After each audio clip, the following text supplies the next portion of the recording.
ರಾಯಚೂರು ಜಿಲ್ಲೆ ಸಿರುವಾರ್ ಪಟ್ಟಣದಲ್ಲಿ ಇಂದಿರಾ ಕ್ಯಾಂಟೀನ್ ಉದ್ಘಾಟನೆ. ಪಟ್ಟಣದ ಇಂದಿರಾ ಕ್ಯಾಂಟೀನ್ ಆರಂಭಗೊಳ್ಳುವುದರಿಂದ ರೈತರಿಗೆ, ಕಾರ್ಮಿಕರಿಗೆ, ಸಿಬ್ಬಂದಿಗಳಿಗೆ, ದಿನಕೂಲಿ ನೌಕರರು, ಶಾಲಾ ಕಾಲೇಜು ವಿದ್ಯಾರ್ಥಿಗಳಿಗೆ, ಸಾರ್ವಜನಿಕರಿಗೆ ಅನುಕೂಲವಾಗಲಿದೆ ಎಂದು ಸಣ್ಣ ನೀರಾವರಿ ವಿಜ್ಞಾನ ಹಾಗೂ ತಂತ್ರಜ್ಞಾನ ಸಚಿವರಾದ ಎನ್.ಎಸ್. ಬೋಸರಾಜ್ ಹೇಳಿದರು. ಸಿರುವಾರ್ ಪಟ್ಟಣದಲ್ಲಿ ನಡೆದ ಇಂದಿರಾ ಕ್ಯಾಂಟೀನ್ ಉದ್ಘಾಟನಾ ಸಮಾರಂಭದಲ್ಲಿ ಮಾತನಾಡಿದ ಅವರು, ಇಂದಿನ ತಂತ್ರಜ್ಞಾನ ದುಬಾರಿ ದಿನದಲ್ಲಿಯೂ ಕಡಿಮೆ ದರದಲ್ಲಿ ಆಹಾರ ವಿತರಿಸುವ ಇಂದಿರಾ ಕ್ಯಾಂಟೀನ್ ಬಡವರಿಗೆ ವರದಾನವಾಗಿದೆ. ಇಂದಿನ ರಾಜ್ಯ ಸರ್ಕಾರ ಜಾರಿಗೆ ತಂದಿರುವ ಅನ್ನಭಾಗ್ಯ ಯೋಜನೆಯಡಿಯಲ್ಲಿ ಇಂದಿರಾ ಕ್ಯಾಂಟೀನ್ ಕೋಟ್ಯಾಂತರ ಜನರ ಹಸಿವನ್ನು ನೀಗಿಸುತ್ತಿದೆ.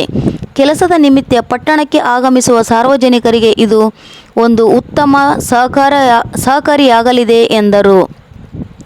ಈ ಸಂದರ್ಭದಲ್ಲಿ ಶಾಸಕ ಜಿ. ಅಂಪಯ್ಯ ನಾಯಕರವರು ಟೆಂಡರ್ ಪಡೆದ ಗುತ್ತಿಗೆದಾರರು ಜನರಿಗೆ ಗುಣಮಟ್ಟದ ಆಹಾರ ಒದಗಿಸಬೇಕು, ದೂರುಗಳು ಬಂದರೆ ಕ್ರಮ ಕೈಗೊಳ್ಳುತ್ತೇನೆ ಎಂದು ಎಚ್ಚರಿಸಿದರು.